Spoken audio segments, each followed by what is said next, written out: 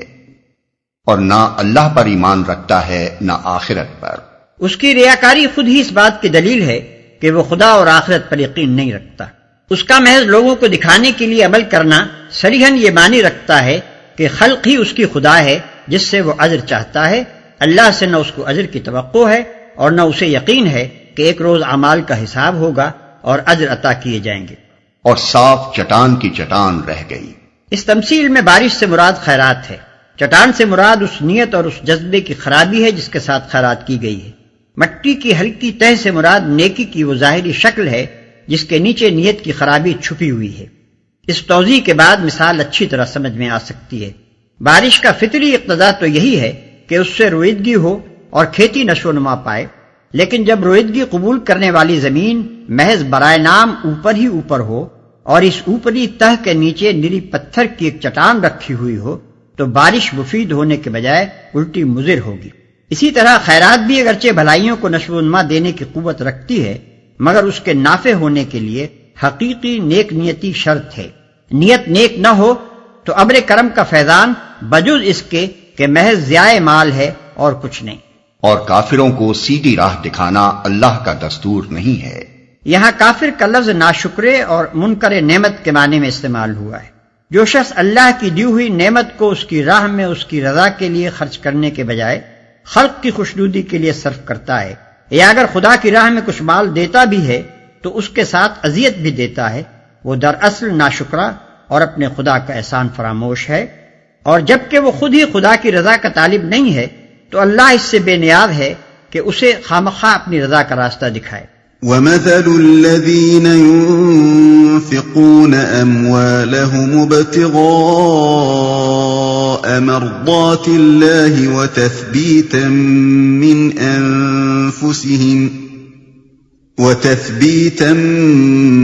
أَنفُسِهِمْ كَمَثَلِ جَنَّةٍ بِرَبْوَةٍ أَصَابَهَا وَابِلٌ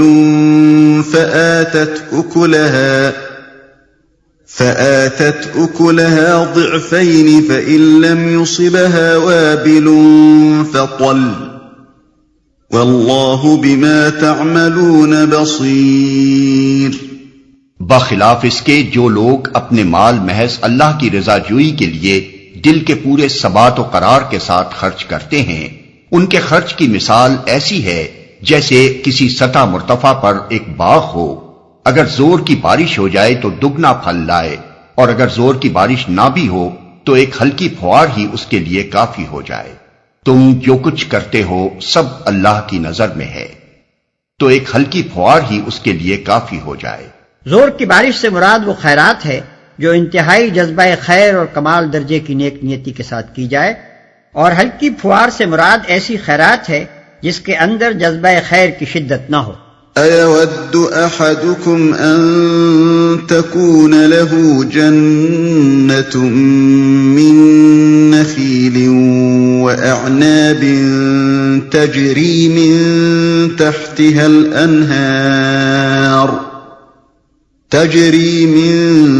تحتها الأنهار له فيها من كل الثمرات وأصابه الكبر وله ذرية ضعفاء فأصابها إعصار فيه نار فاحترقت كذلك يبين الله لكم الآيات لعلكم تتفكرون۔ کیا تم میں سے کوئی یہ پسند کرتا ہے کہ اس کے پاس ایک ہرا بھرا باغ ہو، نہروں سے سیراب، کھجوروں اور انگوروں اور ہر قسم کے پھلوں سے لدا ہوا، اور وہ عین اس وقت ایک تیز بگولے کی زد میں آ کر جھلس جائے جبکہ وہ خود بوڑھا ہو اور اس کے کم سن بچے ابھی کسی لائق نہ ہوں؟ اس طرح اللہ اپنی باتیں تمہارے سامنے بیان کرتا ہے، شاید کہ تم غور و فکر کرو۔ جبکہ وہ خود بوڑھا ہو اور اس کے کم سن بچے ابھی کسی لائق نہ ہوں۔ یعنی اگر تم یہ پسند نہیں کرتے کہ تمہاری عمر بھر کی کمائی ایک ایسے نازک موقع پر تباہ ہو جائے جبکہ تم اس سے فائدہ اٹھانے کے سب سے زیادہ محتاج ہو اور اثر نو کمائی کرنے کا موقع بھی نہ رہا ہو، تو یہ بات تم کیسے پسند کر رہے ہو کہ دنیا میں مدت العمر کام کرنے کے بعد آخرت کی زندگی میں تم اس طرح قدم رکھو کہ وہاں پہنچ کر یکایک تمہیں معلوم ہو کہ تمہارا پورا کارنامہ حیات یہاں کوئی قیمت نہیں رکھتا، جو کچھ تم نے دنیا کے لیے کمایا تھا وہ دنیا ہی میں رہ گیا، آخرت کے لیے کچھ کما کر لائے ہی نہیں کہ یہاں اس کے پھل کھا سکو، وہاں تمہیں اس کا کوئی موقع نہ ملے گا کہ اثر نو اب آخرت کے لیے کمائی کرو۔ آخرت کے لیے کام کرنے کا جو کچھ بھی موقع ہے اسی دنیا میں ہے۔ یہاں اگر تم آخرت کی فکر کیے بغیر ساری عمر دنیا ہی کی دھن میں لگے رہے اور اپنی تمام قوتیں اور کوششیں دنیاوی فائدے تلاش کرنے ہی میں کھپاتے رہے تو آفتاب زندگی کے غروب ہونے پر تمہاری حالت بعینی ہی اس بڈھے کی طرح حسرت ناک ہوگی جس کی عمر بھر کی کمائی اور جس کی زندگی کا سہارا ایک باغ تھا، اور وہ باغ عین عالم پیری میں اس وقت جل گیا جبکہ نہ وہ خود نئے سرے سے باغ لگا سکتا ہے اور نہ اس کی اولاد ہی اس قابل ہے کہ اس کی مدد کر سکے۔ يا أيها الذين آمنوا أنفقوا من طيبات ما كسبتم ومما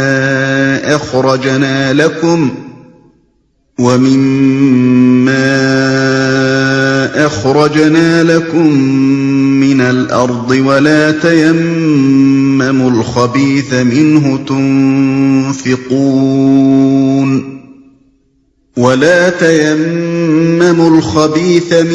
تنفقون ولستم بآخذيه إلا أن تغمضوا فيه واعلموا أن الله غني حميد۔ اے لوگو جو ایمان لائے ہو، جو مال تم نے کمائے ہیں اور جو کچھ ہم نے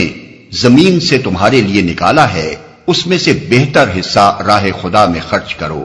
ایسا نہ ہو کہ اس کی راہ میں دینے کے لیے بری سے بری چیز چھانٹنے کی کوشش کرنے لگو، حالانکہ وہی چیز اگر کوئی تمہیں دے تو تم ہرگز اسے لینا گوارا نہ کرو گے، الا یہ کہ اس کو قبول کرنے میں تم اغماض برت جاؤ۔ تمہیں جان لینا چاہیے کہ اللہ بے نیاز ہے اور بہترین صفات سے متصف ہے۔ ظاہر ہے کہ جو خود اعلیٰ درجے کی صفات سے متصف ہو وہ برے اوصاف رکھنے والوں کو پسند نہیں کر سکتا۔ اللہ تعالیٰ خود فیاض ہے اور اپنی مخلوق پر ہر آن بخشش و عطا کے دریا بہا رہا ہے، کس طرح ممکن ہے کہ وہ تنگ نظر، کم حوصلہ اور پست اخلاق لوگوں سے محبت کرے؟ الشیطان یعدکم الفقر ویأمرکم بالفحشاء واللہ یعدکم مغفرة منہ وفضلا واللہ واسع علیم يؤتي الحكمة من يشاء ومن يؤت يؤت الحكمة فقد أوتي خيرا كثيرا وما يذكر إلا أولو الألباب. شیطان تمہیں مفلسی سے ڈراتا ہے اور شرمناک طرز عمل اختیار کرنے کی ترغیب دیتا ہے، مگر اللہ تمہیں اپنی بخشش اور فضل کی امید دلاتا ہے. اللہ بڑا فراخ دست اور دانا ہے، جس کو چاہتا ہے حکمت عطا کرتا ہے، اور جس کو حکمت ملی اسے حقیقت میں بڑی دولت مل گئی. ان باتوں سے صرف وہی لوگ سبق لیتے ہیں جو دانش مند ہیں، اور جس کو حکمت ملی اسے حقیقت میں بڑی دولت مل گئی. حکمت سے مراد صحیح بصیرت اور صحیح قوت فیصلہ ہے. یہاں اس ارشاد سے مقصود یہ بتانا ہے کہ جس شخص کے پاس حکمت کی دولت ہوگی وہ ہرگز شیطان کی بتائی ہوئی راہ پر نہ جائے گا، بلکہ اس راہ کشادہ کو اختیار کرے گا جو اللہ نے دکھائی ہے. شیطان کے تنگ نظر مریدوں کی نگاہ میں یہ بڑی ہوشیاری اور عقل مندی ہے کہ آدمی اپنی دولت کو سنبھال کر رکھے اور ہر وقت مزید کمائی کی فکر ہی میں لگا رہے. لیکن جن لوگوں نے اللہ سے بصیرت کا نور پایا ہے ان کی نظر میں یہ عین بے وقوفی ہے. حکمت و دانائی ان کے نزدیک یہ ہے کہ آدمی جو کچھ کمائے اسے اپنی متوسط ضروریات پوری کرنے کے بعد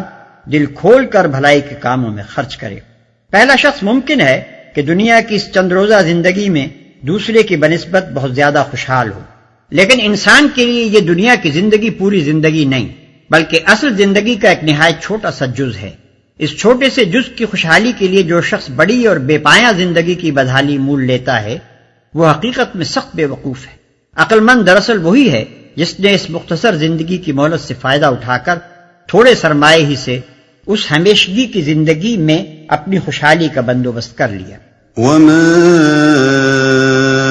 انفقتم من نفقة او نذرتم من نذر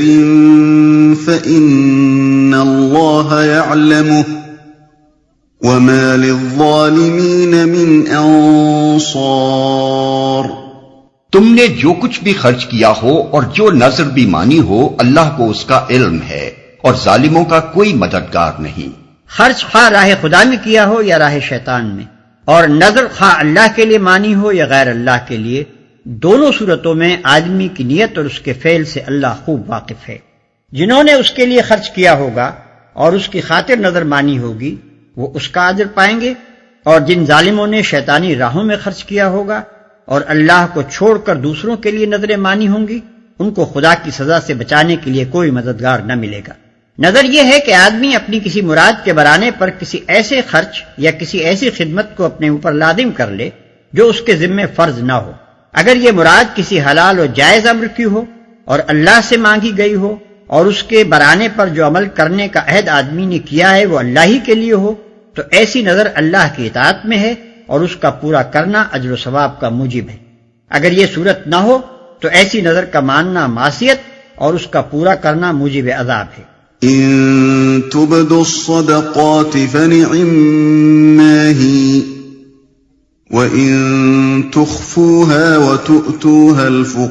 الفقراء فهو خير لكم ويكفر عنكم من سيئاتكم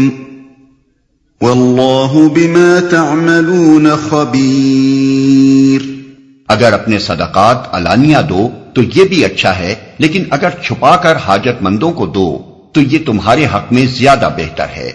تمہاری بہت سی برائیاں اس طرز عمل سے محو ہو جاتی ہیں،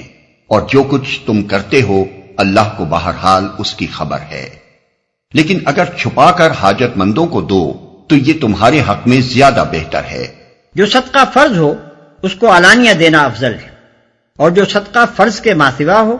اس کا اخفا زیادہ بہتر ہے. یہی اصول تمام اعمال کے لیے ہے کہ فرائض کا علانیہ انجام دینا فضیلت رکھتا ہے اور نوافل کو چھپا کر کرنا اولا ہے. تمہاری بہت سی برائیاں اس طرز عمل سے محو ہو جاتی ہیں. یعنی چھپا کر نیکیاں کرنے سے آدمی کے نفس و اخلاق کی مسلسل اصلاح ہوتی چلی جاتی ہے، اس کے اوصاف حمیدہ خوب نشو و نما پاتے ہیں، اس کی بری صفات رفتہ رفتہ مٹ جاتی ہیں، اور یہی چیز اس کو اللہ کے یہاں اتنا مقبول بنا دیتی ہے کہ جو تھوڑے بہت گناہ اس کے نامہ اعمال میں ہوتے بھی ہیں انہیں اس کی خوبیوں پر نظر کرتے ہوئے اللہ تعالیٰ معاف فرما دیتا ہے۔ ليس عليك هداهم ولكن الله يهدي من يشاء وما تنفقوا من خير فلأنفسكم وما تنفقون إلا ابتغاء وجه الله وما تنفقوا من خير يوفى إليكم وأنتم لا تظلمون۔ لوگوں کو ہدایت بخش دینے کی ذمہ داری تم پر نہیں ہے، ہدایت تو اللہ ہی جسے چاہتا ہے بخشتا ہے، اور خیرات میں جو مال تم خرچ کرتے ہو وہ تمہارے اپنے لیے بھلا ہے، آخر تم اسی لیے تو خرچ کرتے ہو کہ اللہ کی رضا حاصل ہو، تو جو کچھ مال تم خیرات میں خرچ کرو گے اس کا پورا پورا اجر تمہیں دیا جائے گا اور تمہاری حق تلفی ہرگز نہ ہوگی۔ ابتدا میں مسلمان اپنے غیر مسلم رشتہ داروں اور عام غیر مسلم اہل حاجت کی مدد کرنے میں تعامل کرتے تھے۔ ان کا خیال یہ تھا کہ صرف مسلمان حاجت مندوں ہی کی مدد کرنا انفاق فی سبیل اللہ ہے۔ اس آیت میں ان کی یہ غلط فہمی دور کی گئی ہے۔ ارشاد الہی کا مطلب یہ ہے کہ ان لوگوں کے دلوں میں ہدایت اتار دینے کی ذمہ داری تم پر نہیں ہے، تم حق بات پہنچا کر اپنی ذمہ داری سے سبکدوش ہو چکے، ابھی اللہ کے اختیار میں ہے کہ ان کو بصیرت کا نور عطا کرے یا نہ کرے۔ رہا دنیاوی مال و متاع سے ان کی حاجتیں پوری کرنا، تو اس میں تم محض اس وجہ سے تعامل نہ کرو کہ انہوں نے ہدایت قبول نہیں کی ہے، اللہ کی رضا کے لیے جس حاجت مند انسان کی بھی مدد کرو گے اس کا اجر اللہ تمہیں دے گا۔ للفقراء الذين احصروا في سبيل الله لا يستطيعون ضربا في الارض يحسبهم الجاهل اغنياء من التعفف تعرفهم بسيماهم لا يسألون الناس إلحافا وما تنفقوا من خير فإن الله به عليم۔ خاص طور پر مدد کے مستحق وہ تنگ دست لوگ ہیں جو اللہ کے کام میں ایسے گھر گئے ہیں کہ اپنی ذاتی کسب معاش کے لیے زمین میں کوئی دوڑ دھوپ نہیں کر سکتے۔ ان کی خودداری دیکھ کر ناواقف آدمی گمان کرتا ہے کہ یہ خوشحال ہیں۔ تم ان کے چہروں سے ان کی اندرونی حالت پہچان سکتے ہو، مگر وہ ایسے لوگ نہیں ہیں کہ لوگوں کے پیچھے پڑ کر کچھ مانگیں۔ ان کی اعانت میں جو کچھ مال تم خرچ کرو گے وہ اللہ سے پوشیدہ نہ رہے گا۔ اس گروہ سے مراد وہ لوگ ہیں جو خدا کے دین کی خدمت میں اپنے آپ کو ہمتاً وقف کر دیتے ہیں اور سارا وقت دینی خدمات میں صرف کر دینے کی وجہ سے اس قابل نہیں رہتے کہ اپنی معاش پیدا کرنے کے لیے کوئی جدوجہد کر سکیں۔ نبی صلی اللہ علیہ وسلم کے زمانے میں اس قسم کے رضاکاروں کا ایک مستقل گروہ تھا جو تاریخ میں اصحاب صفہ کے نام سے مشہور ہے۔ یہ 300-400 آدمی تھے جو اپنے اپنے گھر بار چھوڑ کر مدینے آ گئے تھے، ہم وقت حضور کے ساتھ رہتے تھے، ہر خدمت کے لیے ہر وقت حاضر تھے، حضور جس مہم پر چاہتے انہیں بھیج دیتے تھے، اور جب مدینے سے باہر کوئی کام نہ ہوتا اس وقت یہ مدینے ہی میں رہ کر دین کا علم حاصل کرتے اور دوسرے بندگان خدا کو اس کی تعلیم دیتے رہتے تھے۔ چونکہ یہ لوگ پورا وقت دینے والے کارکن تھے اور اپنی ضروریات فراہم کرنے کے لیے اپنے ذاتی وسائل نہ رکھتے تھے، اس لیے اللہ تعالیٰ نے عام مسلمانوں کو توجہ دلائی کہ خاص طور پر ان کی مدد کرنا انفاق فی سبیل اللہ کا بہترین مصرف ہے۔ الذين ينفقون أموالهم بالليل والنهار سرا وعلانية فلهم أجرهم عند ربهم ولا خوف عليهم ولا هم يحزنون۔ جو لوگ اپنے مال شب و روز کھلے اور چھپے خرچ کرتے ہیں ان کا اجر ان کے رب کے پاس ہے اور ان کے لیے کسی خوف اور رنج کا مقام نہیں۔ الذين يأكلون الربا لا يقومون إلا كما يقوم الذي يتخبطه الشيطان من المس ذلك بأنهم قالوا إنما البيع مثل الربا وأحل الله البيع وحرم الربا فمن جاءه موعظة من ربه فانتهى فله ما سلف وأمره إلى الله ومن عاد فأولئك أصحاب النار هم فيها خالدون۔ مگر جو لوگ سود کھاتے ہیں ان کا حال اس شخص کا سا ہوتا ہے جسے شیطان نے چھو کر باولا کر دیا ہو، اور اس حالت میں ان کے مبتلا ہونے کی وجہ یہ ہے کہ وہ کہتے ہیں تجارت بھی تو آخر سود ہی جیسی چیز ہے، حالانکہ اللہ نے تجارت کو حلال کیا ہے اور سود کو حرام۔ لہذا جس شخص کو اس کے رب کی طرف سے یہ نصیحت پہنچے اور آئندہ کے لیے وہ سود خواری سے باز آ جائے تو جو کچھ وہ پہلے کھا چکا سو کھا چکا، اس کا معاملہ اللہ کے حوالے ہے، اور جو اس حکم کے بعد پھر اسی حرکت کا اعادہ کرے وہ جہنمی ہے جہاں وہ ہمیشہ رہے گا۔ مگر جو لوگ سود کھاتے ہیں، اصل میں لفظ ربا استعمال ہوا ہے جس کے معنی عربی میں زیادتی اور اضافے کے ہیں۔ اصطلاحاً اہل عرب اس لفظ کو اس زائد رقم کے لیے استعمال کرتے تھے جو ایک قرض خواہ اپنے قرضدار سے ایک طے شدہ شرح کے مطابق اصل کے علاوہ وصول کرتا ہے۔ اسی کو ہماری زبان میں سود کہتے ہیں۔ نزول قرآن کے وقت سودی معاملات کی اور شکلیں رائج تھیں، اور جنہیں اہل عرب ربا کے لفظ سے تعبیر کرتے تھے وہ یہ تھی کہ مثلاً ایک شخص دوسرے شخص کے ہاتھ کوئی چیز فروخت کرتا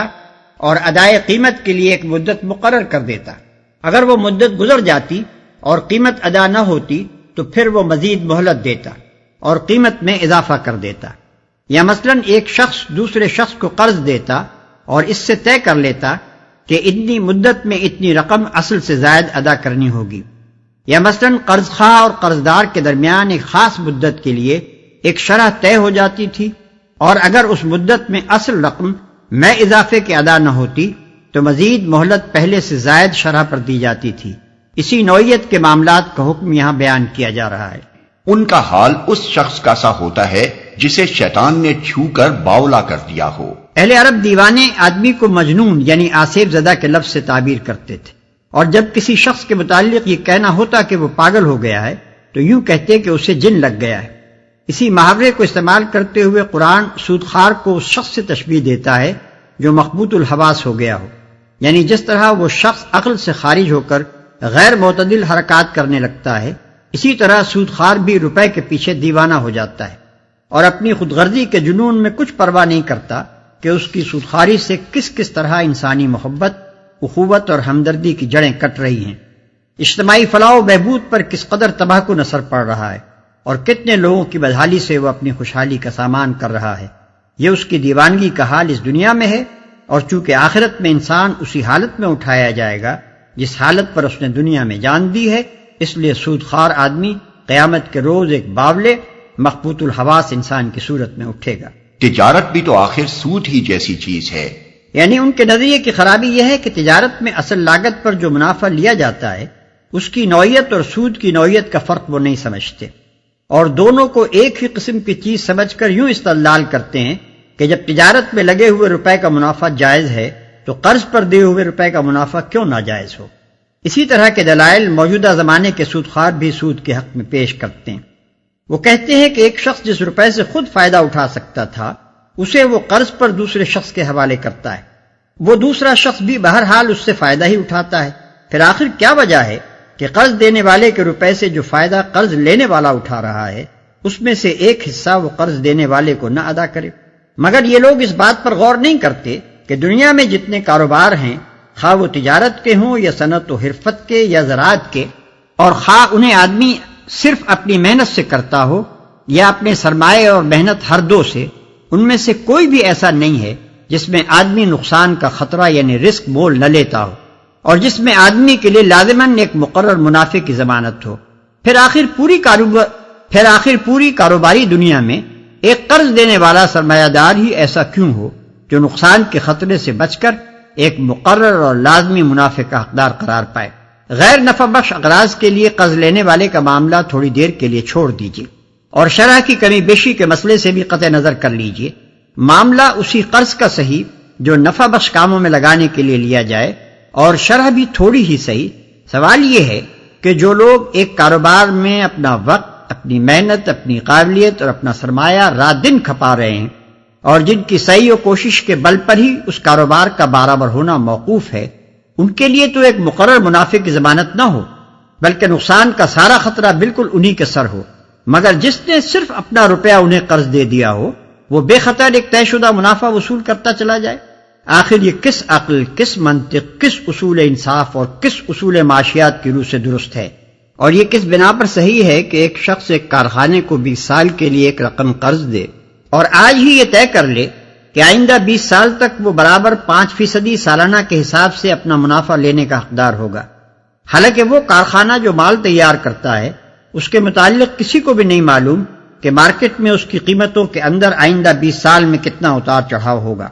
اور یہ کس طرح درست ہے کہ ایک قوم کے سارے ہی طبقے ایک لڑائی میں خطرات اور نقصانات اور قربانیاں برداشت کریں، مگر ساری قوم کے اندر سے صرف ایک قرض دینے والا سرمایہ دار ہی ایسا ہو جو اپنے دیے ہوئے جنگی قرض پر اپنی ہی قوم سے لڑائی کی 1 صدی بعد تک سود وصول کرتا رہے۔ حالانکہ اللہ نے تجارت کو حلال کیا ہے اور سود کو حرام۔ تجارت اور سود کا اصولی فرق جس کی بنا پر دونوں کی معاشی اور اخلاقی حیثیت ایک نہیں ہو سکتی یہ ہے: 1. تجارت میں بائع اور مشتری کے درمیان منافع کا مساویانہ تبادلہ ہوتا ہے، کیونکہ مشتری اس چیز سے نفع اٹھاتا ہے جو اس نے بائع سے خریدی ہے، اور بائع اپنی اس محنت، ذہانت اور وقت کی اجرت لیتا ہے جس کو اس نے مشتری کے لیے وہ چیز مہیا کرنے میں صرف کیا ہے۔ بخلاف اس کے سودی لین دین میں منافع کا تبادلہ برابری کے ساتھ نہیں ہوتا۔ سود لینے والا تو مال کی ایک مقرر مقدار لے لیتا ہے جو اس کے لیے بالیقین نفع بخش ہے، لیکن اس کے مقابلے میں سود دینے والے کو صرف مہلت ملتی ہے جس کا نفع بخش ہونا یقینی نہیں۔ اگر اس نے سرمایہ اپنی ذاتی ضروریات پر خرچ کرنے کے لیے لیا ہے تب تو ظاہر ہے کہ مہلت اس کے لیے قطعی نافع نہیں ہے، اور اگر وہ تجارت یا زراعت یا صنعت و حرفت میں لگانے کے لیے سرمایہ لیتا ہے تب بھی مہلت میں جس طرح اس کے نفع کا امکان ہے اسی طرح نقصان کا بھی امکان ہے۔ پس سود کا معاملہ یا تو ایک فریق کے فائدے اور دوسرے کے نقصان پر ہوتا ہے، یا ایک کے یقینی اور متعین فائدے اور دوسرے کے غیر یقینی اور غیر متعین فائدے پر۔ 2. تجارت میں بائع مشتری سے خواہ کتنا ہی زائد منافع لے، بہرحال وہ جو کچھ لیتا ہے ایک ہی بار لیتا ہے،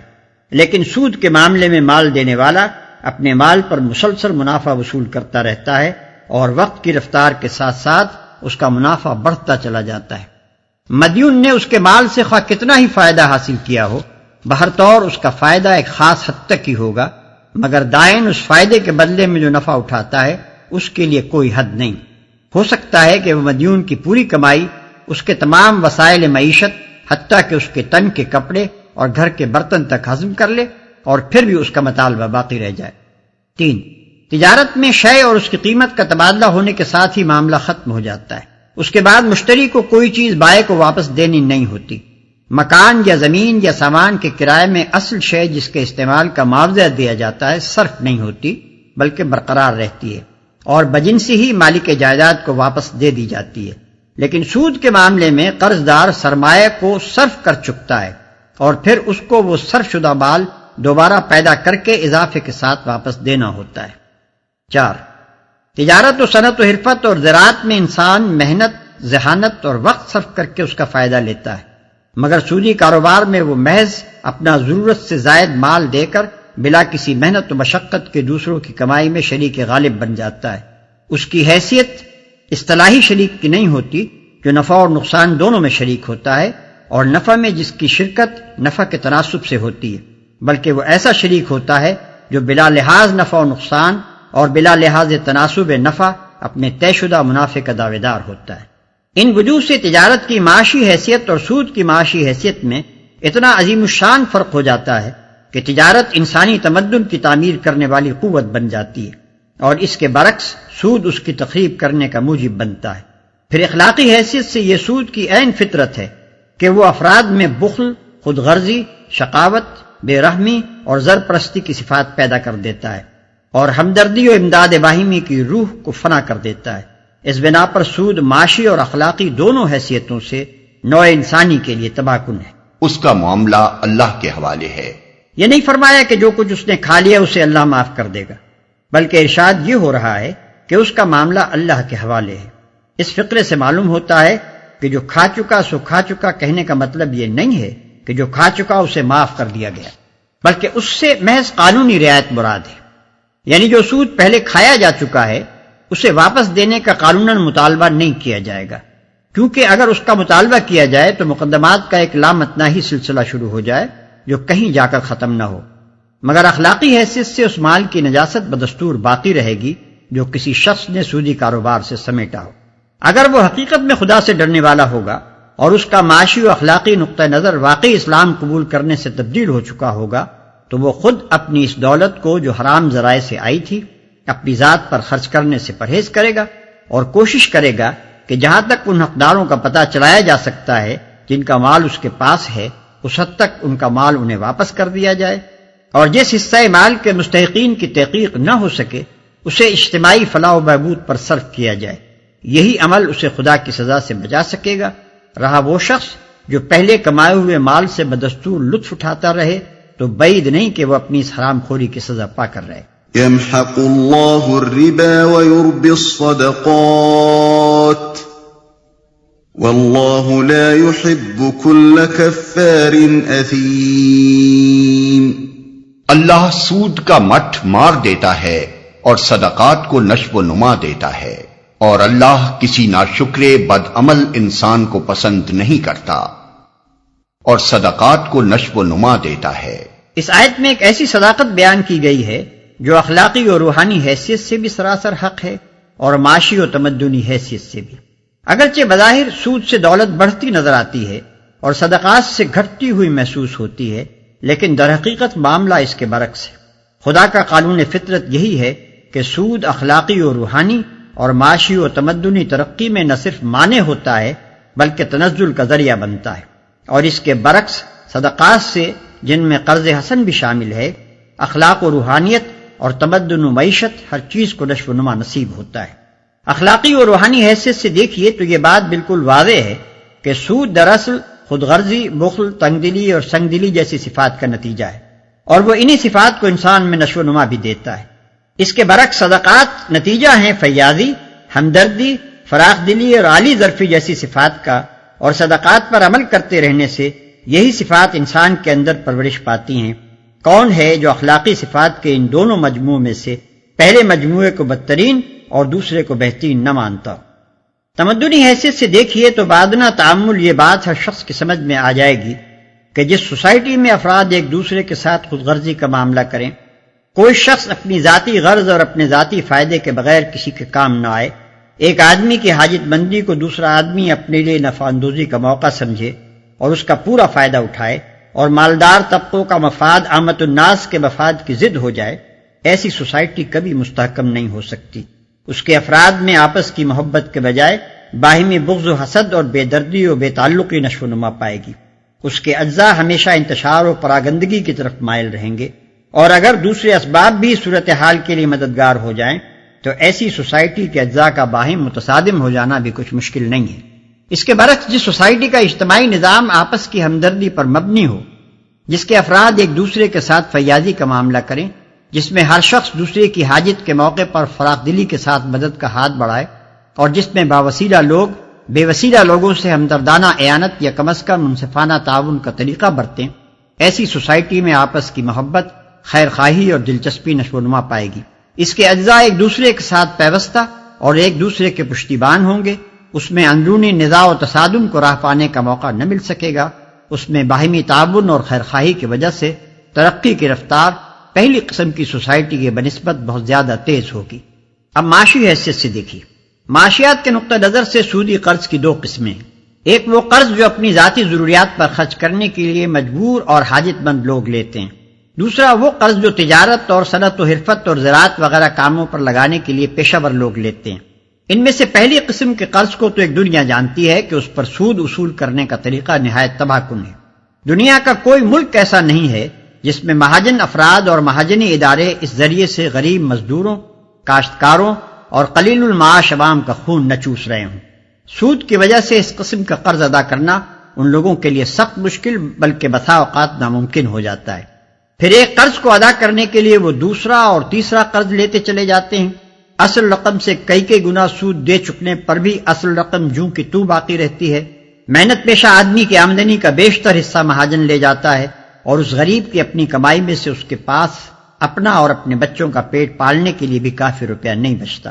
یہ چیز رفتہ رفتہ اپنے کام سے کارکنوں کی دلچسپی ختم کر دیتی ہے، کیونکہ جب ان کی محنت کا پھل دوسرا لے اڑے گا تو وہ کبھی دل لگا کر محنت نہیں کر سکتے۔ پھر سودی قرض کے جال میں پھنسے ہوئے لوگوں کو ہر وقت کی فکر اور پریشانی اس قدر گھلا دیتی ہے، اور تنگ دستی کی وجہ سے ان کے لیے صحیح غذا اور علاج اس قدر مشکل ہو جاتا ہے کہ ان کی صحتیں کبھی درست نہیں رہ سکتی۔ اس طرح سودی قرض کا حاصل یہ ہوتا ہے کہ چند افراد تو لاکھوں آدمیوں کا خون چوس چوس کر موٹے ہوتے رہتے ہیں، مگر بحیثیت مجموعی پوری قوم کی پیدائش دولت اپنے امکانی معیار کی بنسبت بہت کھٹ جاتی ہے، اور معال کار میں خود وہ خون چوسنے والے افراد بھی اس کے نقصانات سے نہیں بچ سکتے، کیونکہ ان کی اس خود غرضی سے غریب عوام کو جو تکلیفیں پہنچتی ہیں، ان کی بدولت مالدار لوگوں کے خلاف غصے اور نفرت کا ایک طوفان دلوں میں اٹھتا اور گھٹتا رہتا ہے،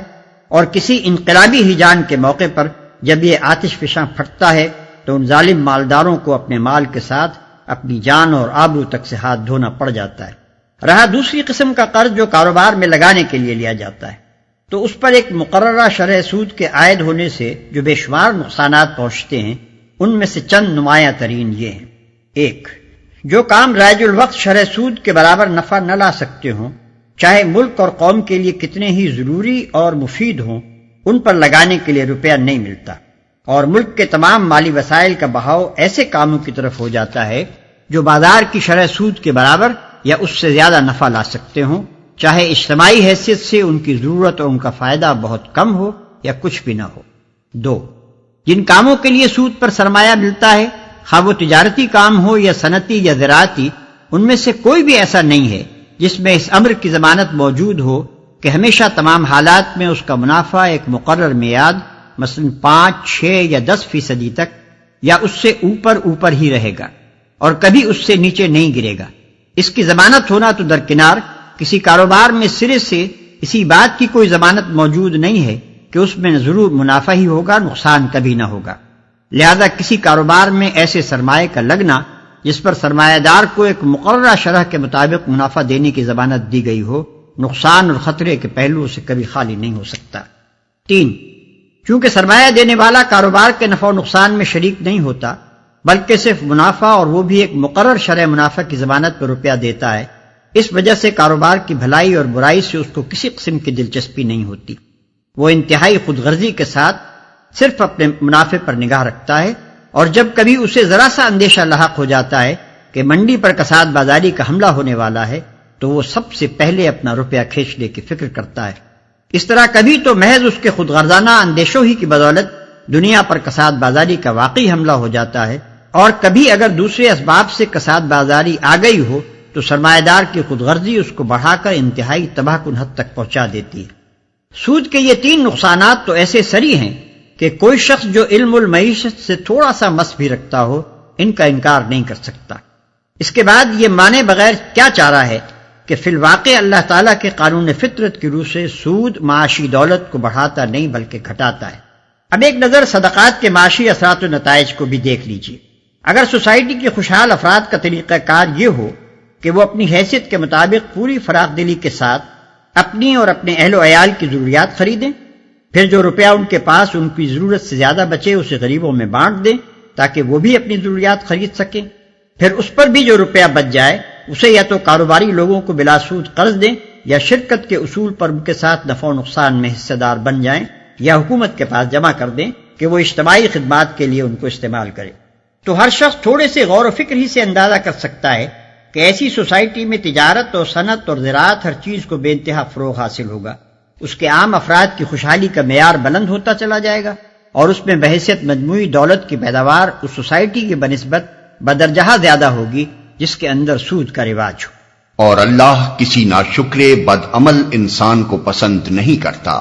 ظاہر ہے کہ سود پر روپیہ وہی شخص چلا سکتا ہے جس کو دولت کی تقسیم میں اس کی حقیقی ضرورت سے زیادہ حصہ ملا ہو۔ یہ ضرورت سے زیادہ حصہ جو ایک شخص کو ملتا ہے قرآن کے نقطہ نظر سے دراصل اللہ کا فضل ہے، اور اللہ کے فضل کا صحیح شکر یہ ہے کہ جس طرح اللہ نے اپنے بندے پر فضل فرمایا ہے، اسی طرح بندہ بھی اللہ کے دوسرے بندوں پر فضل کرے۔ اگر وہ ایسا نہیں کرتا بلکہ اس کے برعکس اللہ کے فضل کو اس غرض کے لیے استعمال کرتا ہے کہ جو بندے دولت کی تقسیم میں اپنی ضرورت سے کم حصہ پا رہے ہیں، ان کے قلیل حصے میں سے بھی وہ اپنی دولت کے زور پر ایک ایک جز اپنی طرف کھینچ لے، تو حقیقت میں وہ ناشکرا بھی ہے اور ظالم، جفاکار اور بد عمل بھی۔ ان الذين آمنوا وعملوا الصالحات واقاموا الصلاة وآتوا الزكاة لهم اجرهم عند ربهم ولا خوف عليهم ولا هم يحزنون۔ ہاں، جو لوگ ایمان لے آئیں اور نیک عمل کریں اور نماز قائم کریں اور زکوٰۃ دیں، ان کا اجر بے شک ان کے رب کے پاس ہے، اور ان کے لیے کسی خوف اور رنج کا موقع نہیں۔ اس رکوع میں اللہ تعالیٰ بار بار دو قسم کے کرداروں کو بالمقابل پیش کر رہا ہے۔ ایک کردار خود غرض، زر پرست، شائلاق قسم کے انسان کا ہے، جو خدا اور خلق دونوں کے حقوق سے بے پرواہ ہو کر روپیہ گننے اور گن کر سنبھالنے اور ہفتوں اور مہینوں کے حساب سے اس کو بڑھانے اور اس کی بڑھوتری کا حساب لگانے میں منہمک ہو۔ دوسرا کردار ایک خدا پرست، فیاض اور ہمدرد انسان کا کردار ہے، جو خدا اور خلق خدا دونوں کے حقوق کا خیال رکھتا ہو، اپنی قوت بازو سے کما کر خود کھائے اور دوسرے بندگان خدا کو کھلائے، اور دل کھول کر نیک کاموں میں خرچ کرے۔ پہلی قسم کا کردار خدا کو سخت ناپسند ہے۔ دنیا میں اس کردار پر کوئی صالح سوسائٹی نہیں بن سکتی، اور آخرت میں ایسے کردار کے لیے غم و اندوہ اور کلفت و مصیبت کے سوا کچھ بھی نہیں۔ بخلاف اس کے اللہ کو دوسری قسم کا کردار پسند ہے، اسی سے دنیا میں صالح سوسائٹی بنتی ہے، اور وہی آخرت میں انسان کے لیے موجب فلاح ہے۔ يا أيها الذين آمنوا اتقوا الله وذروا ما بقي من الربا إن كنتم مؤمنين۔ اے لوگو جو ایمان لائے ہو، خدا سے ڈرو اور جو کچھ تمہارا سود لوگوں پر باقی رہ گیا ہے اسے چھوڑ دو اگر واقعی تم ایمان لائے ہو۔ فَإِن لَّمْ تَفْعَلُوا فَأْذَنُوا بِحَرْبٍ مِّنَ اللَّهِ وَرَسُولِهِ وَإِن تُبْتُمْ فَلَكُمْ رُءُوسُ أَمْوَالِكُمْ لَا تَظْلِمُونَ وَلَا تُظْلَمُونَ۔ لیکن اگر تم نے ایسا نہ کیا تو آگاہ ہو جاؤ کہ اللہ اور اس کے رسول کی طرف سے تمہارے خلاف اعلان جنگ ہے۔ اب بھی توبہ کر لو اور سود چھوڑ دو تو اپنا اصل سرمایہ لینے کے تم حقدار ہو۔ نہ تم ظلم کرو نہ تم پر ظلم کیا جائے۔ اللہ اور اس کے رسول کی طرف سے تمہارے خلاف اعلان جنگ ہے۔ یہ آیت فتح مکہ کے بعد نازل ہوئی اور مضمون کی مناسبت سے سلسلہ کلام میں داخل کر دی گئی۔ اس سے پہلے اگرچہ سود ایک ناپسندیدہ چیز سمجھا جاتا تھا، مگر قانوناً اسے بند نہیں کیا گیا تھا۔ اس آیت کے نزول کے بعد اسلامی حکومت کے دائرے میں سودی کاروبار ایک فوجداری جرم بن گیا۔ عرب کے جو قبیلے سود کھاتے تھے ان کو نبی صلی اللہ علیہ وسلم نے اپنے امال کے ذریعے سے آگاہ فرما دیا کہ اگر اب وہ اس لین دین سے باز نہ آئے تو ان کے خلاف جنگ کی جائے گی۔ نجران کے عیسائیوں کو جب اسلامی حکومت کے تحت اندرونی خود مختاری دی گئی تو معاہدے میں یہ تصریح کر دی گئی کہ اگر تم سودی کاروبار کرو گے تو معاہدہ فسخ ہو جائے گا اور ہمارے اور تمہارے درمیان حالت جنگ قائم ہو جائے گی۔ آیت کے آخری الفاظ کی بنا پر ابن عباس، حسن بصری، ابن سیرین اور ربیع بن انس کی رائے یہ ہے کہ جو شخص دارالاسلام میں سود کھائے اسے توبہ پر مجبور کیا جائے اور اگر باز نہ آئے تو اسے قتل کر دیا جائے۔ دوسرے فقہا کی رائے میں ایسے شخص کو قید کر دینا کافی ہے، جب تک وہ سود خواری کو چھوڑ دینے کا عہد نہ کرے اسے نہ چھوڑا جائے۔ وَإِن كَانَ ذُو عُسْرَةٍ فَنَظِرَةٌ إِلَى مَيْسَرَةٍ وَأَن تَصَدَّقُوا خَيْرٌ لَّكُمْ إِن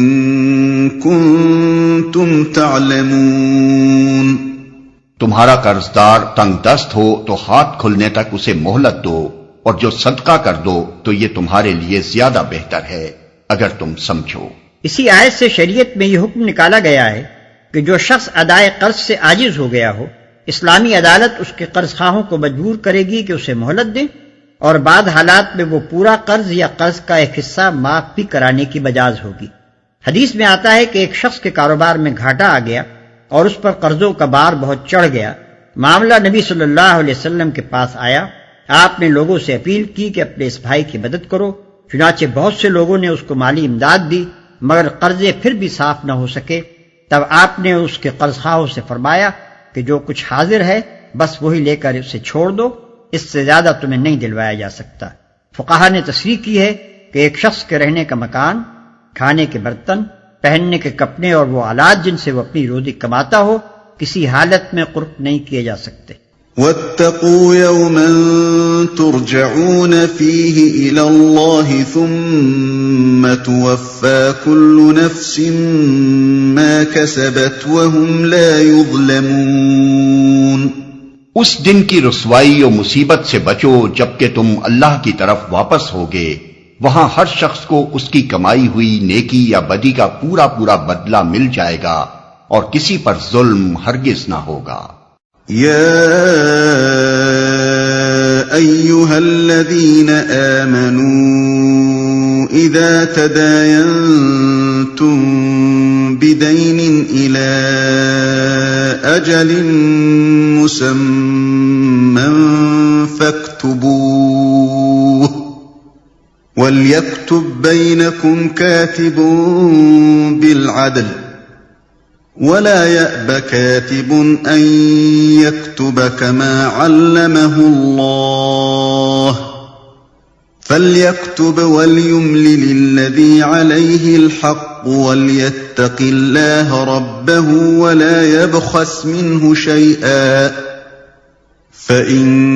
كان الذي عليه الحق سفيها أو ضعيفا أو لا يستطيع أن يمل هو فليملل وليه بالعدل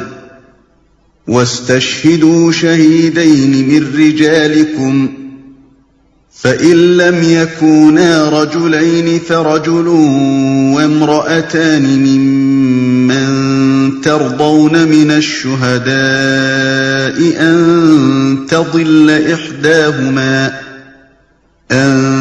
تضل إحداهما فتذكر إحداهما الأخرى ولا يأبى الشهداء إذا ما دعوا ولا تسأموا أن تكتبوه صغيرا أو كبيرا إلى أجله ذلكم أقسط عند الله وأقوم للشهادة وأدنى ألا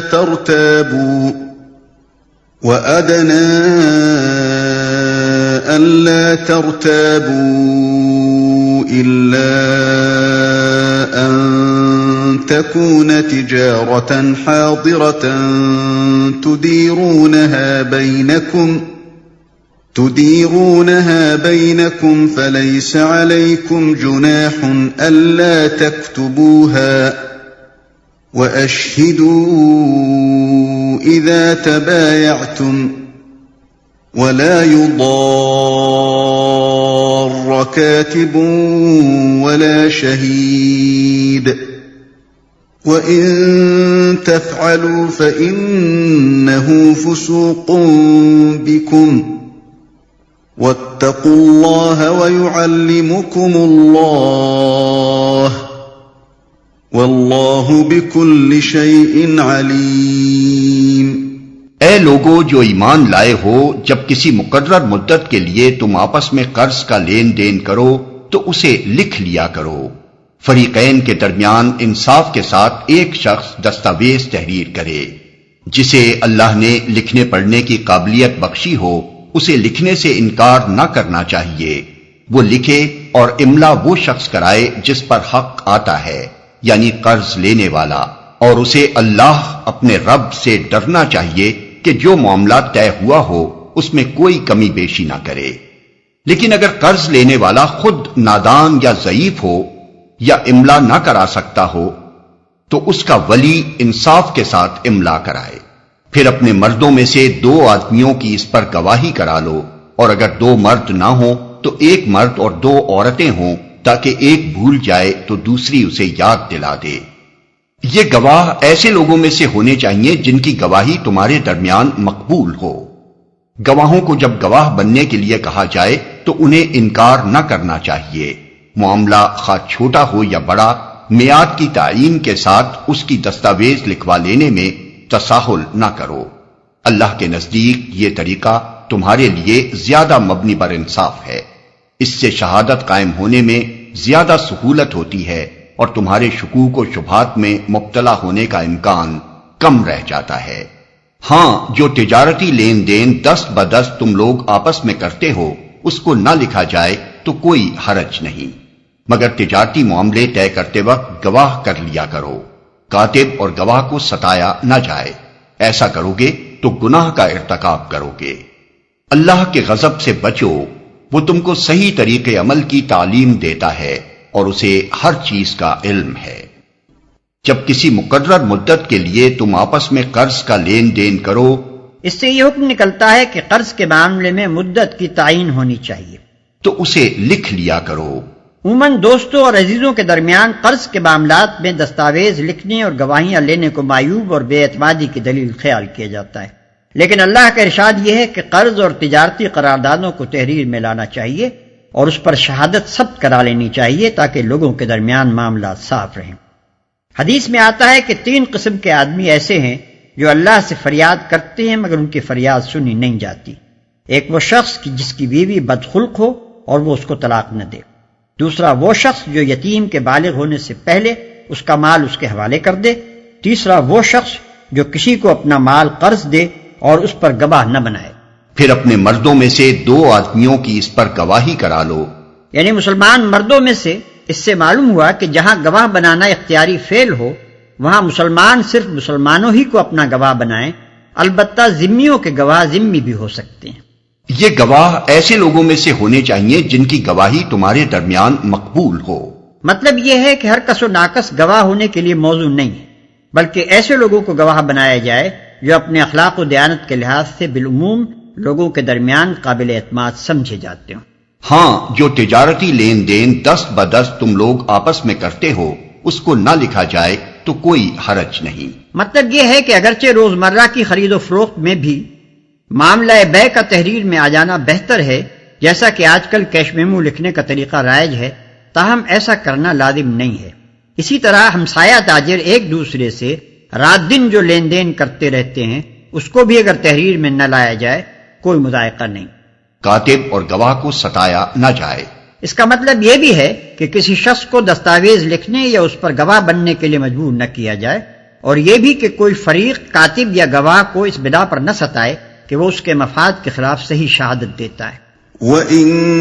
كُنتُمْ عَلَى سَفَرٍ وَلَمْ تَجِدُوا كَاتِبًا فَرِهَانٌ مَّقْبُوضَةٌ فَإِنْ أَمِنَ بَعْضُكُمْ بَعْضًا فَلْيُؤَدِّ الَّذِي اؤْتُمِنَ أَمَانَتَهُ وَلْيَتَّقِ اللَّهَ رَبَّهُ وَلَا تَكْتُمُوا الشَّهَادَةَ وَمَن يَكْتُمْهَا فَإِنَّهُ آثِمٌ قَلْبُهُ وَاللَّهُ بِمَا تَعْمَلُونَ عَلِيمٌ۔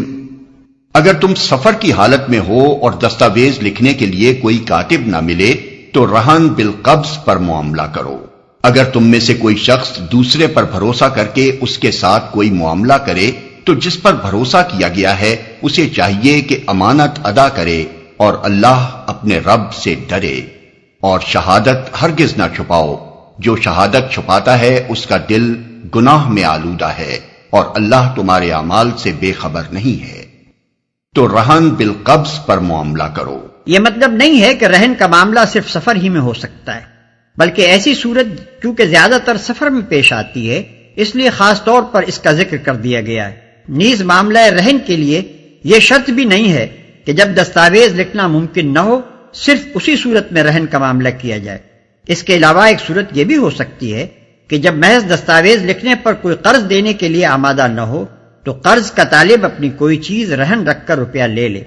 لیکن قرآن مجید چونکہ اپنے پیرووں کو فیاضی کی تعلیم دینا چاہتا ہے، اور یہ بات بلند اخلاق سے فروتر ہے کہ ایک شخص مال رکھتا ہو اور وہ ایک ضرورت مند آدمی کو اس کی کوئی چیز رہن رکھے بغیر قرض نہ دے۔ اس لیے قرآن نے قصداً اس دوسری صورت کا ذکر نہیں کیا۔ اس سلسلے میں یہ بھی معلوم ہونا چاہیے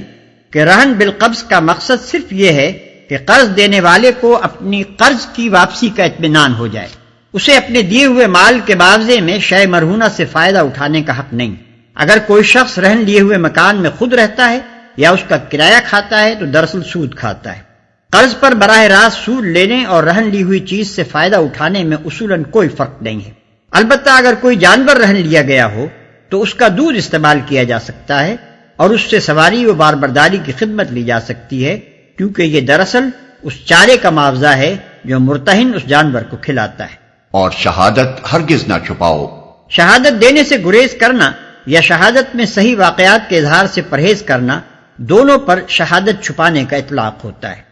لِلَّهِ مَا فِي السَّمَاوَاتِ وَمَا فِي الْأَرْضِ وَإِن تُبْدُوا مَا فِي أَنفُسِكُمْ أَوْ تُخْفُوهُ يُحَاسِبْكُم بِهِ اللَّهُ فَيَغْفِرُ لِمَن يَشَاءُ وَيُعَذِّبُ مَن يَشَاءُ وَاللَّهُ عَلَى كُلِّ شَيْءٍ قَدِيرٌ۔ آسمانوں اور زمین میں جو کچھ ہے سب اللہ کا ہے۔ تم اپنے دل کی باتیں خواہ ظاہر کرو یا چھپاؤ، اللہ بہرحال ان کا حساب تم سے لے لے گا۔ پھر اسے اختیار ہے جسے چاہے معاف کر دے اور جسے چاہے سزا دے، وہ ہر چیز پر قدرت رکھتا ہے۔ آسمانوں، یہ خاتمہ کلام ہے، اس لیے جس طرح سورت کا آغاز دین کی بنیادی تعلیمات سے کیا گیا تھا، اسی طرح سورت کو ختم کرتے ہوئے بھی ان تمام اصولی امور کو بیان کر دیا گیا ہے جن پر دین اسلام کی اساس قائم ہے۔ تقابل کے لیے سورہ کے پہلے رکوع کو سامنے رکھ لیا جائے تو زیادہ مفید ہوگا۔ سب اللہ کا ہے۔ یہ دین کی اولین بنیاد ہے اللہ تعالیٰ کا مالک زمین و آسمان ہونا، اور ان تمام چیزوں کا جو آسمان و زمین میں ہیں اللہ ہی کی ملک ہونا۔ دراصل یہی وہ بنیادی حقیقت ہے جس کی بنا پر انسان کے لیے کوئی دوسرا طرز عمل اس کے سوا جائز اور صحیح نہیں ہو سکتا کہ وہ اللہ کے آگے سر اطاعت جھکا دے۔ اللہ بہرحال ان کا حساب تم سے لے لے گا۔ اس فقرے میں مزید دو باتیں ارشاد ہوئیں۔ ایک یہ کہ ہر انسان فرداً اللہ کے سامنے ذمہ دار اور جواب دہ ہے۔ دوسرے یہ کہ جس بادشاہ زمین و آسمان کے سامنے انسان جواب دہ ہے وہ غیب و شہادت کا علم رکھنے والا ہے، حتیٰ کہ دلوں کے چھپے ہوئے ارادے اور خیالات تک اس سے پوشیدہ نہیں۔ وہ ہر چیز پر قدرت رکھتا ہے۔ یہ اللہ کے اختیار مطلق کا بیان ہے، اس کو کسی قانون نے باندھ نہیں رکھا ہے کہ اس کے مطابق عمل کرنے پر وہ مجبور ہو، بلکہ وہ مالک مختار ہے، سزا دینے اور معاف کرنے کے کلی اختیارات اس کو حاصل۔ آمن الرسول بما انزل الیہ من ربہ والمؤمنون كل آمن بالله وملائكته وكتبه ورسله لا نفرق بين أحد من رسله وقالوا سمعنا وأطعنا غفرانك ربنا وإليك المصير۔ رسول اس ہدایت پر ایمان لایا ہے جو اس کے رب کی طرف سے اس پر نازل ہوئی ہے، اور جو لوگ اس رسول کے ماننے والے ہیں انہوں نے بھی اس ہدایت کو دل سے تسلیم کر لیا ہے۔ یہ سب اللہ اور اس کے فرشتوں اور اس کی کتابوں اور اس کے رسولوں کو مانتے ہیں، اور ان کا قول یہ ہے کہ ہم اللہ کے رسولوں کو ایک دوسرے سے الگ نہیں کرتے، ہم نے حکم سنا اور اطاعت قبول کی۔ مالک، ہم تجھ سے خطا بخشی کے طالب ہیں اور ہمیں تیری ہی طرف پلٹنا ہے۔ اس آیت میں تفصیلات سے قطع نظر کر کے اسلام کے عقائد اور اسلامی طرز عمل کا خلاصہ بیان کر دیا گیا ہے، اور وہ یہ ہے اللہ کو، اس کے فرشتوں کو اور اس کی کتابوں کو ماننا، اس کے تمام رسولوں کو تسلیم کرنا بغیر اس کے کہ ان کے درمیان فرق کیا جائے، یعنی کسی کو مانا جائے اور کسی کو نہ مانا جائے، اور اس امر کو تسلیم کرنا کہ آخر کار ہمیں اس کے حضور میں حاضر ہونا ہے۔ یہ 5 امور اسلام کے بنیادی عقائد ہیں ان عقائد کو قبول کرنے کے بعد ایک مسلمان کے لیے صحیح طرز عمل یہ ہے کہ اللہ کی طرف سے جو حکم پہنچے اسے وہ بصر و چشم قبول کرے، اس کی اطاعت کرے اور اپنے حسن عمل پر غرہ نہ کرے، بلکہ اللہ سے عفو درگزر کی درخواست کرتا رہے۔ لا يكلف الله نفسا إلا وسعها لها ما كسبت وعليها ما اكتسبت ربنا لا تؤاخذنا إن نسينا أو أخطأنا ربنا ولا تحمل علينا إصرا كما حملته على الذين من قبلنا ربنا ولا تحملنا ما لا طاقة لنا به واعف عنا واغفر لنا وارحمنا أنت مولانا فانصرنا على القوم الكافرين۔ اللہ کسی متنفس پر اس کی مقدرت سے بڑھ کر ذمہ داری کا بوجھ نہیں ڈالتا۔ ہر شخص نے جو نیکی کمائی ہے اس کا پھل اسی کے لیے ہے، اور جو بدی سمیٹی ہے اس کا وبال اسی پر ہے۔ ایمان لانے والو تم یوں دعا کیا کرو، اے ہمارے رب ہم سے بھول چوک میں جو قصور ہو جائیں ان پر گرفت نہ کر، مالک ہم پر وہ بوجھ نہ ڈال جو تو نے ہم سے پہلے لوگوں پر ڈالے تھے۔ پروردگار جس بار کو اٹھانے کی طاقت ہم میں نہیں ہے وہ ہم پر نہ رکھ، ہمارے ساتھ نرمی کر، ہم سے درگزر فرما، ہم پر رحم کر، تو ہمارا مولا ہے، کافروں کے مقابلے میں ہماری مدد کر۔ اللہ کسی متنفس پر اس کی مقدرت سے بڑھ کر ذمہ داری کا بوجھ نہیں ڈالتا، یعنی اللہ کے یہاں انسان کی ذمہ داری اس کی مقدرت کے لحاظ سے ہے۔ ایسا ہرگز نہ ہوگا کہ بندہ ایک کام کرنے کی قدرت نہ رکھتا ہو اور اللہ اس سے باز پرس کرے کہ تو نے فلاں کام کیوں نہ کیا، یا ایک چیز سے بچنا فی الحقیقت اس کی مقدرت سے باہر ہو اور اللہ اس پر مواخذہ کرے کہ تو نے اس سے پرہیز کیوں نہ کیا۔ لیکن یہ یاد رہے کہ اپنی مقدرت کا فیصلہ کرنے والا انسان خود نہیں ہے، اس کا فیصلہ اللہ ہی کر سکتا ہے کہ ایک شخص فی الحقیقت کس چیز کی قدرت رکھتا تھا اور کس چیز کی نہ رکھتا تھا، اور جو بدی سمیٹی ہے اس کا وبال اسی پر ہے۔ یہ اللہ کے قانون مجازات کا دوسرا قاعدہ کلیہ ہے۔ ہر آدمی انعام اسی خدمت پر پائے گا جو اس نے خود انجام دی ہو۔ یہ ممکن نہیں ہے کہ ایک شخص کی خدمات پر دوسرا انعام پائے، اور اسی طرح ہر شخص اسی قصور میں پکڑا جائے گا جس کا وہ خود مرتکب ہوا ہو۔ یہ نہیں ہو سکتا کہ ایک کے قصور میں دوسرا پکڑا جائے۔ ہاں یہ ضرور ممکن ہے کہ ایک آدمی نے کسی نیک کام کی بنا رکھی ہو اور دنیا میں ہزاروں سال تک اس کام کے اثرات چلتے رہیں اور یہ سب اس کے کارنامے میں لکھے جائیں، اور ایک دوسرے شخص نے کسی برائی کی بنا رکھی ہو اور صدیوں تک دنیا میں اس کا اثر جاری رہے اور وہ اس ظالم اول کے حساب میں درج ہوتا رہے، لیکن یہ اچھا یا برا جو کچھ بھی پھل ہوگا اسی کی صحیح اور اسی کے کسب کا نتیجہ ہوگا۔ بہرحال یہ ممکن نہیں ہے کہ جس بھلائی یا جس برائی میں آدمی کی نیت اور صحیح و عمل کا کوئی حصہ نہ ہو اس کی جزا یا سزا اسے مل جائے۔ مکافات عمل کوئی قابل انتقال چیز نہیں ہے۔ ہم پر وہ بوجھ نہ ڈال جو تو نے ہم سے پہلے لوگوں پر ڈالے تھے، یعنی ہمارے پیش رووں کو تیری راہ میں جو آزمائشیں پیش آئیں، جن زبردست ابتلاؤں سے وہ گزرے، جن مشکلات سے انہیں سابقہ پڑا، ان سے ہمیں بچا۔ اگرچہ اللہ کی سنت یہی رہی ہے کہ جس نے بھی حق و صداقت کی پیروی کا عزم کیا ہے اسے سخت آزمائشوں اور فتنوں سے دوچار ہونا پڑا ہے،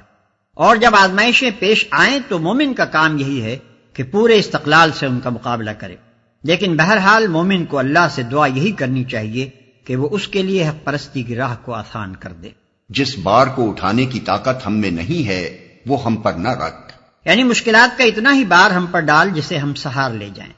آزمائشیں بس اتنی ہی بھیج کہ ان میں ہم پورے اتر جائیں۔ ایسا نہ ہو کہ ہماری قوت برداشت سے بڑھ کر سختیاں ہم پر نازل ہوں اور ہمارے قدم راہ حق سے ڈگمگا جائیں۔ کافروں کے مقابلے میں ہماری مدد کر۔ اس دعا کی پوری روح کو سمجھنے کے لیے یہ بات پیش نظر رہنی چاہیے کہ یہ آیات ہجرت سے تقریباً 1 سال پہلے معراج کے موقع پر نازل ہوئی تھیں،